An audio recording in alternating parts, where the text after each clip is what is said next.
Nellore municipal commissioner ERO హోదాలో ఉన్నాడు ఈయన.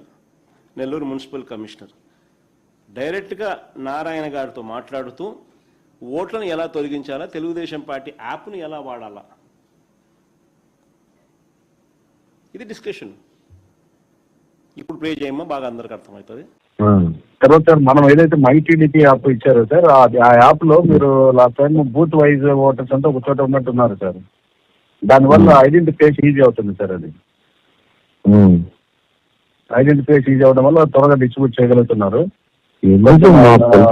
ఎవరు పోయినా అలా బూత్ ప్రెసిడెంట్ వచ్చి వాళ్ళు చెప్పేస్తారు.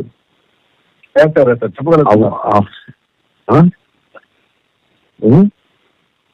వాళ్ళు చెప్పగలుగుతారు త్వరగా ఐడెంటిఫికేషన్ చెప్పేస్తారు.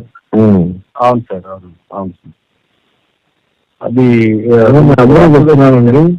మన 14వ తేదీ ఏ మాదిరిగా మంత్రులు డైరెక్ట్గా అధికారులతో మాట్లాడి ఆదేశాలు ఇస్తూ ఉన్నారు.